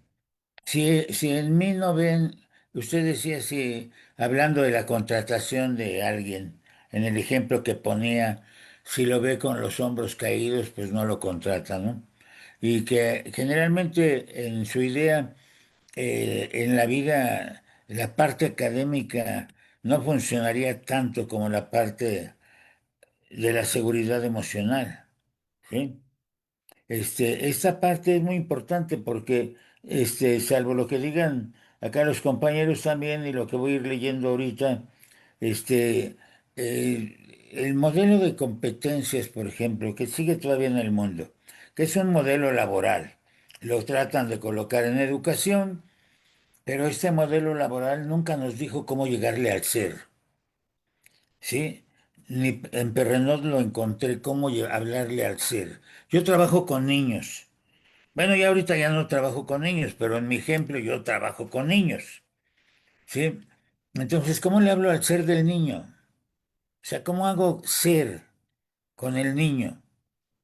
Y la cuestión es de que yo le decía, tengo que aprender a hablarle a su ser, para que el ser mismo de él, ¿sí? Mente y pensamiento, tengo que trabajar la mente y el pensamiento de mis estudiantes. No es nada más que yo les diga lo que tienen que hacer, no, es un trabajo de mente y pensamiento con ellos y que le tengo que hablar al ser. Yo descubrí algo que no niega nunca el ser, una invitación. O sea, te invito a que estudies, te invito a que hagas esto, ya no, a lo mejor ahora ya no el término estudiar, pero te invito a que hagas las cosas lo mejor que puedas. Entonces, ¿cómo le hablo? Yo hice, desde 2000 trabajé en la verbalización con los alumnos. Entonces, yo veo, cuáles son mis capacidades realmente. Las capacidades de todos los seres humanos tienen que ver con la conciencia, con la voluntad y con la inteligencia. Pero también en mi vida práctica me di cuenta que muchas veces la inteligencia no me sirvió de gran cosa. O sea, la inteligencia no me funcionó. Y ayer tuvimos una sesión donde se tocó la experiencia, ¿sí? Y la experiencia sí es muy importante, ¿sí? Porque la experiencia puede sobreponerse a muchos aspectos. Cuando mi alumno me dice, cuando sea grande quiero ser como usted, ¿sí? No me lo dice de broma. En el fondo me lo está diciendo en verdad, porque sí quiere ser como yo. O sea, todo este campo es interesante. Me gustaría ceder la palabra a algunos compañeros aquí en la sala, cuando menos, para que pudiéramos ver que, que bueno, pues hay intervenciones de compañeros aquí. Permítanme, este, eh, que me salgan los comentarios. Ya los traía yo aquí los comentarios preparados que, que estuvimos generando aquí. A ver, vamos a ver comentarios. Permítanme, estoy aquí ahora buscando. Y efectivamente dice Iber Olmedo que hay que tener estructura. María Teresa Luna Mejía dice muy interesante su disertación. El doctor Wenceslao Sergio Jardón Hernández dice que la neuropsicología nos brinda conocimientos importantes, donde lo socioemocional es un factor que potencia el aprendizaje y se constituye en un elemento básico de la neuroeducación y por tanto nos permite a los educadores dejar huellas positivas en la formación de nuestros estudiantes. Los leo y ahorita usted selecciona algo de lo que en lo que pueda apoyarnos. Omar Sánchez dice pero esa mentalidad también, ¿quién se las cambia a los profesores? Y eso sí es muy importante. Esta parte hay que trabajarla mucho con los maestros, pero también ya aquí hay otra condición. A veces veo como que las escuelas se están balcanizando. Ayer igualmente se tocó este tema. Es el concepto de Hergrips. Dice, porque muchos de ellos desafortunadamente así enseñan, amenazando al alumno con la calificación, no con el aprendizaje. Y muchos de ellos son maestros que dan clase al pizarrón y por consecuencia el alumno solo se enfoca en pasar y no aprender. Bueno, aquí también habría que ver que no todos los que hemos trabajado el pizarrón, dejamos de hacer cosas también. Alguien más dice, Marsan lo dice, desafortunadamente hay muchos alumnos que están estudiando algo que no les gusta, pero los padres deciden que esa carrera es la mejor, porque resulta que esa carrera sí deja dinero. De ahí también el desánimo del alumno. Y bueno, pues también puede ser que pues sean muy estudiosos y saquen bien, pero la vida después de la escuela es otra cosa. Y María Teresa Luna Mejía dice, la revisión de la permanencia de los alumnos sí tiene que ver con la parte socioemocional, pero también del maestro, cuando en esa forma poco flexible, rígida, no permite esa comunicación. Felicidades, dice María Teresa Luna. Beatriz Morales Cortés dice, gracias, excelente. Sandunga Benítez dice, excelencia, ponencia. Permítame saludar.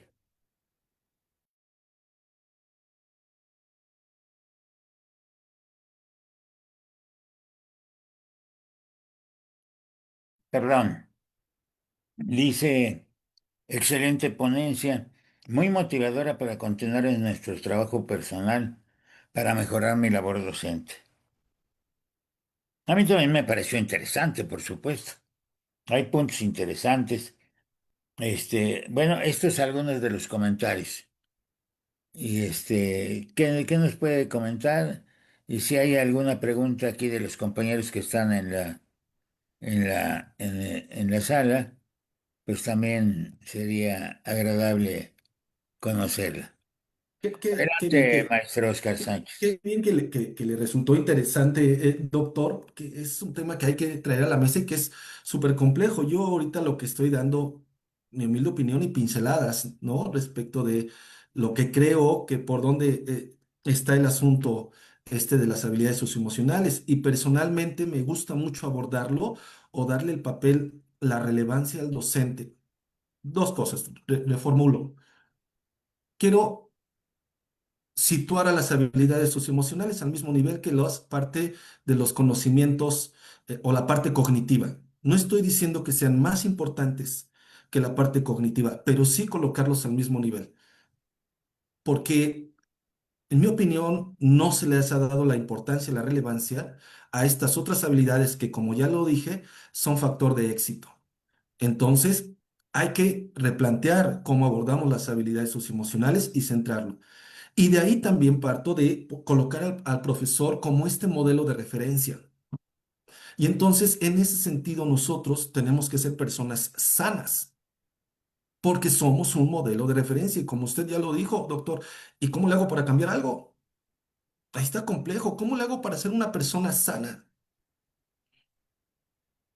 Entonces, ahí está el reto de nuestra labor como personas, pero también como profesores. Y respondiendo más directamente a algunas de las cosas, algo que mencionó que es súper importante. Sí, el profesor cambia, pero ¿y las autoridades? ¿Quién cambia? ¿Cómo También. se motiva el contexto? Y tiene que partir desde arriba. ¿Cómo generamos estos ámbitos institucionales saludables también, donde yo me pueda desempeñar adecuadamente en el trabajo? Porque ya lo planteamos cuando hablamos de las circunstancias económicas, estructurales de las instituciones, pues la verdad es que trabajamos no en las mejores condiciones y eso afecta, pero tiene que ver eso con lo económico, sí, pero también debe de haber una política que haga que nosotros generemos un ambiente más amable. Miren, porque además nos quejamos del ambiente y nos quejamos que está horrible, que aquí está bien feo, que las actitudes y tal, pero resulta que las personas somos las que constituimos el ambiente. Y entonces tiene que haber también un impulso desde lo estructural, desde lo institucional, que propicie relaciones más sanas entre los empleados, que somos nosotros también como profesores. Eso por un lado. ¿El pizarrón es válido? El pizarrón es adorable y sigue siendo válido. Yo creo que cuando pecamos, y creo que es como se quiso plantear así, cuando solo se le da clase al pizarrón, entonces hay un problema, pero el pizarrón es y seguirá siendo válido por siempre. El asunto es cuando no lo utilizamos, cuando es adecuado, ¿no? Y sí, efectivamente, como alguien comentó, los padres influyen demasiado. Yo lo digo con mucho cariño a los papás, yo no veo a papás malintencionados, ¿no? Ay, mándalo a la escuela para que allá lo regañen, ¿no? No, no, no lo hacen así. Y el papá se preocupa, pero a veces el papá confunde el bienestar emocional o si quieren la felicidad, la confunden con el éxito. Y claro, pues el papá en esta sana preocupación no quiere que le vaya mal al hijo. Y ese que no le vaya mal tiene que ver con lo económico y se olvida del otro. Y entonces sí tenemos a jovencitos que pues no quieren estar así o jovencitos que les aplican la de, eh, literatura, danza, sí, pero primero una carrera que te dé de comer. Y entonces ya luego regresas a lo otro, ¿no? Casos hay muchísimos. Entonces yo creo que hay que tener cuidado con estas buenas intenciones de los papás. A veces hay que plantarle cara a los papis y porque en estas buenas intenciones se atropellan nuestros intereses, nuestros gustos, nuestros deseos, nuestros sueños, ¿no? El papi tiene que acompañar. Entiendo la preocupación del papá, la vida es difícil y si la pensamos en términos socioeconómicos, peor, ¿sí? Y yo creo que sí, a veces los profesores confunden el rigor académico con la rigidez, ¿sí? Una cosa es ser riguroso académicamente, el concepto, cómo se maneja, pero a veces es también poner en dudas nuestras propias verdades, ¿no? Y entonces donde nos volvemos rígidos. Gracias, doctor. Bien, dice Raquel Gómez aquí en la sala. Lo que menciona el profesor Oscar en relación a la gestión de las emociones de profesores y alumnos es esencial para que el proceso formativo académico sea el ideal. Pero más allá de lo académico, que los alumnos adquieran habilidades para la vida. ¿Sí? Este, ahorita dice Cintia Montero. Históricamente, la dimensión socioemocional del aprendizaje ha sido tratada como un elemento periférico, una suerte de lado B, siguiendo la idea que decía en el disco de la formación académica, algo que existe, pero que no se promociona ni se evalúa. La situación que estamos viviendo nos obliga a reconocer que el bienestar subjetivo no es una pista oculta, sino la base que permite que todo el álbum tenga coherencia. Cintia ya lo está ligando. ¿Le hizo Es sentido la nuestro deber metáfora? pedagógico rescatar estas vivencias de la invisibilidad y trasladarlas al lado A, situando la emocionalidad y el proyecto de vida en el centro del currículo y de la práctica docente. Nada más que aquí también no es lo mismo tener un vinil que tener un CD. También. O sea, ¿por qué? Porque las emociones para llegar en mi idea, creo que hay seis capacidades fundamentales que los hombres hemos olvidado. Una, el conocimiento. El conocimiento, si yo decía, el que atiende aprende, el que aprende conoce, el que conoce sabe, el que sabe puede, el que puede es capaz, el que es capaz lo logra todo. Uno el conocimiento y el otro el saber. Son un par que van de la mano. El saber es como la llave que abre todas las puertas. Y la otra es la creación y la innovación. No puede innovar si no es creativo. E igualmente, mentalmente, ¿eh? Se requiere crear mentalmente, o sea, ¿por qué? Porque lo que genera mi ímpetu de pasión, de disciplina, de trabajo, es mi mente y mi pensamiento. Si yo no lo genero en la mente y en el pensamiento, no lo puedo hacer. Simplemente porque no pasó por acá. Es decir, no te ha pasado ni siquiera por la mente, le dice la madre al jovencito. Y lo tercero es que yo requiero ser un maestro genial y brillante. Si yo soy un maestro genial y brillante, mis alumnos tienen una alta posibilidad de ser geniales y brillantes. También. Es como con los hijos. A ver, todo lo que se dijo ahorita, lo que estamos diciendo, yo al menos me escuchan mis hijos y ellos saben si yo lo he hecho o no lo he hecho aquí. Y eso es importante, para no ser farol de la calle y obscuridad de la casa. ¿Eh? Entonces, esto es lo que dicen las compañeras, y está bueno esto del lado A y el lado B y el lado oculto y todo esto. Adelante, por favor, maestro. Lo escuchamos, lo escuchamos.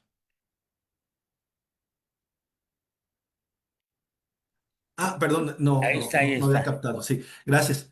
Sí, evidentemente, por eso reitero que la práctica docente Lo humano precede al docente. Tu calidez humana, tu calidad como ser humano precede a tus habilidades docentes. Tendrás muchas técnicas y habilidades psicopedagógicas, pero si eres un ogro de persona o no eres una persona emocionalmente estable, de nada va a servir. ¿Sí? Por eso, eh, jugando un poco con la idea de esta de Sartre que dije yo, de la existencia precede a la esencia, lo humano precede al docente. Entonces, por eso de ahí tenemos que cuidar, porque efectivamente somos modelos.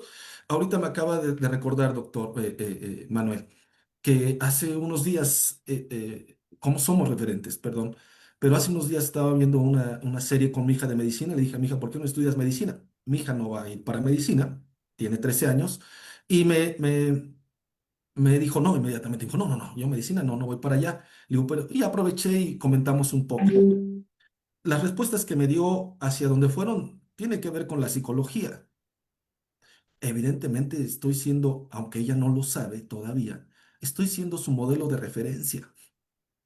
Claro que este modelo de referencia ahora, con él va a romper en unos años, porque evidentemente tiene que crecer, pero somos modelo de referencia mm, desde antes del aula. Gracias, doctor. Bien, estaba yo acá buscando algunas otras situaciones también, porque con motivo del Día del Maestro precisamente, este, pues nos ven en varias, el programa se ha estado difundiendo en varios grupos, en un buen número de grupos, y y estamos viendo aquí, dice Sandunga, eh, Tere dice aquí también la sensibilidad, actitud, empatía por parte del docente es básica. Dice, alguien más dice, excelente ponencia, muy motivadora para continuar en nuestro trabajo personal, para mejorar mi labor docente. Y, y bueno, estos son algunos de los comentarios que tenemos. Queremos agradecerle al doctor, a reserva de que alguien de ustedes, compañeros, quiera tomar la palabra, doctor Rogelio. Bueno, ya se la dimos al doctor Rogelio. Muchas 1300, gracias, maestro mil Quiles. trescientas treinta y cinco vistas en este momento. Son buenas, son muy buenas. Adelante, doctor Rogelio, por favor. Muchas gracias, maestro Quiles. Pues primero que nada, agradecer la participación de Oscar, pues es uno de nuestros alumnos muy distinguidos en el doctorado en educación. Y creo que abrir estos espacios de discusión, de debate, después de la pandemia es una necesidad que obliga a discutir, a analizar cómo el tema de crear ambientes de aprendizaje que permitan saber qué es lo más importante coyunturalmente, si el ámbito cognitivo o el ámbito emocional o cómo uno puede conducir al otro. Y creo que el debate que ha abierto Oscar en este sentido es muy importante. Muchas felicidades, Oscar, por tu participación, por la calidad, por esa preocupación que tenemos de ser muy empáticos con nuestros alumnos, ¿no? Y dejar una huella que permita cómo cautivar, cómo motivar, cómo despertar el interés por aprender entre nuestros alumnos sin importar el nivel educativo al que nos estemos enfrentando. Nuestro reconocimiento amplio y sincero por tu participación, Oscar. Muchas Gracias, gracias, doctor. doctor Rogelio. Muchas gracias. Vamos a escuchar a Cintia y nos vamos a despedir ya del programa. Adelante, Cintia, por favor. Bueno, pues igual, muchísimas gracias. Sí, a mí me hizo reflexionar desde que iniciaste, ¿no? O sea, sobre todo cómo he ido analizando estos cambios en mis estudiantes, ¿no? Sobre todo, yo recuerdo estos primeros anécdotas cuando me decían, no, es que usted debe de ser más, más estricta con nosotros, no nos debe de tratar así para que podamos cumplir. Y yo me quedaba así como, a ver, bueno, yo doy clases en educación media superior y le decía, a ver, yo no vengo a tratar con niños, sino con adolescentes que están en proceso de madurez, ¿no? Y para ellos era así como complicado. Y ahora yo quisiera ser esa maestra rígida porque los chavos siento que han perdido ciertos límites y hay que como encaminarlos, ¿no? Hacia donde queremos que vayan en esta cuestión de la educación, o bueno, no es que queramos que vayan hacia ese lado de la educación, pero que sí estamos buscando, ¿no? Que esta manera desbordada que ahorita tiene, ¿no? Porque sí hablamos de emociones, pero están desbordadas, ni siquiera las pueden identificar ellos. Y creo que ese es nuestro papel también, estar buscando cómo podemos, llevarlos, ¿no? Este camino. Y sí, me agrada mucho la cuestión de estar trabajando toda esta parte emocional, no solamente con nuestros estudiantes, sino también con nosotros, esto que acabas de decir del ser maestros sanos. Y yo acabo de llegar de una plática sobre el derecho del autocuidado y es algo muy importante que, si bien una de las ponentes decía que el autocuidado ha estado presente en todo el derecho, pero ahora que ya va a ser el derecho del autocuidado, o sea, se visibiliza, ¿no? Esta necesidad que tenemos de cuidarnos, de cuidar al otro, pero también tener una parte legislativa donde podamos apoyarnos y que no es cualquier cosa. Y aquí van implícitas las cuestiones emocionales. Entonces, muy bien, muchas Cintia. felicidades. Pues dejamos estos Gracias. comentarios. Queremos mandarle un saludo a la doctora Covadonga, que se recupere, pronta recuperación. Amaneció enfermita. Así es que queremos mandarle nuestros buenos deseos, nuestros mejores deseos para que se recupere. Y le agradecemos al maestro Oscar Sánchez su participación. Hay mucho en este tema. Agradecemos a quienes están todavía aquí en la sala: Raquel Gómez, Oralia Ruiz, Mariloli Pérez, Ani Mercado, Cintia, el doctor Rogelio Romero y Oscar Sánchez. Corto la transmisión. Que estén muy bien. Muchas gracias. Gracias. Hasta Hasta luego. luego. Buenas Gracias, noches. gracias, doctor Quiles. A todos, gracias. Feliz Día del Maestro para todos.